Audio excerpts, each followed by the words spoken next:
Hello everyone, Radhe Radhe. आज की video में हम आपको दिखाएंगे कि हरतालिका तीज की सरल पूजा विधि। हिंदू धर्म में हरतालिका तीज व्रत का बहुत अधिक ज़्यादा महत्व माना जाता है। मानता है कि भाद्रपद मास की शुक्ल पक्ष की तृतीया तिथि पर रखे जाने वाले इस व्रत को जो सुहागिन महिलाएं विधि विधान से करती हैं, उन्हें अखंड सौभाग्य का आशीर्वाद प्राप्त होता है। यदि कुंवारी कन्याएं करती हैं तो उन्हें मनचाहा जीवन साथी मिलता है। हरतालिका तीज पर कैसे करें? शिव पार्वती जी की पूजा। हरतालिका तीज पर सुबह स्नान ध्यान करके सबसे पहले इस व्रत की विधि विधान से संकल्प करते हैं। जिस जगह पर हम माता की चौकी लगाएंगे उस जगह को साफ कर लेंगे और उस जगह पर चौकी रख देंगे। चौकी पर हम लाल या पीले कलर का वस्त्र बिछाएंगे। वस्त्र बिछाने के बाद पर हम चावल या फूल का आसन देंगे। आसन देने के बाद में हम माँ पार्वती, शिव और गणेश जी के प्रतिमा को स्थापित कर देंगे। स्थापित करने के बाद में हम माता पार्वती को लाल चुनरी समर्पित कर देंगे। कलश की स्थापना करने के लिए वहाँ पर हम चावल का आसन देंगे। आसन देने के बाद में हम कलश को स्थापना कर देंगे।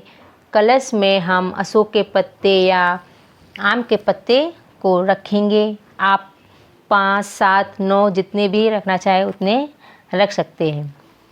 कलश पर रखने के लिए हम पानी से भरा हुआ नारियल लेंगे। नारियल पर वस्त्र रूपी हम कलावा समर्पित कर देंगे। नारियल का जो मुख है उसको हम अपनी तरफ रखेंगे या ऊपर की तरफ रखेंगे। नारियल का मुख हमने अपनी तरफ रखा है। हम मिट्टी से प्रतिमा को बना लेंगे। किसी भी आकार में, आप जिस आकार में प्रतिमा बना सकते हैं उस आकार में मिट्टी की प्रतिमा बना लेंगे। हम श्रृंगार का सामान माता पार्वती को समर्पित कर देंगे।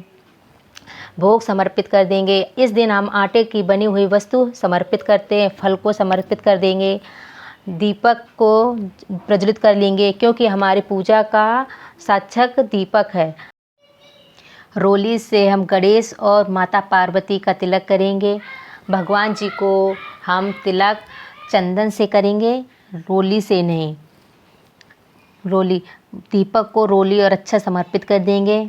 और जनेऊ रूपी जो धागा है वो हम गणेश जी को समर्पित करेंगे और शंकर जी को समर्पित करेंगे। लाल चुनरी हम माता पार्वती को समर्पित करेंगे। यदि आपके पास चुनरी नहीं है तो आप लाल छोटा सा कपड़ा लेकर माता पार्वती को समर्पित करेंगे। और शंकर जी को प्रिय जो चीज़ें हैं, बेल, धतूरा, फूल, वह शंकर जी को समर्पित करेंगे। धूप घास हम गणेश जी को समर्पित करेंगे क्योंकि गणेश जी को धूप घास अधिक ही प्रिय है। फिर हम जल समर्पित करेंगे। जल समर्पित करने के बाद में हम दूध समर्पित करेंगे। दूध समर्पित करने के बाद फिर से हम जल को समर्पित करेंगे। इस प्रकार हम यह 3 बार प्रक्रिया को दोहराएंगे। जल, दूध, फिर से जल को समर्पित करेंगे। जल समर्पित करने के बाद में हम कहानी को सुनेंगे। कुछ अक्षत लेंगे, फूल लेंगे, उससे हम कहानी सुनेंगे। तीज की कहानी सुनने के बाद में हम माता पार्वती से क्षमा याचना करने के बाद जो चावल और अक्षत है हम भगवान जी को समर्पित कर देंगे। समर्पित करने के बाद हम माता पार्वती से सुहाग लेंगे। आपके पास सिंदूरा है तो सिंदूरा लीजिए, नहीं तो आपने जो श्रृंगार का सामान माता पार्वती को चढ़ाया उससे सिंदूर ले लीजिए। माता जी को सिंदूर हम 2, 5 या 7 बार लगाएंगे।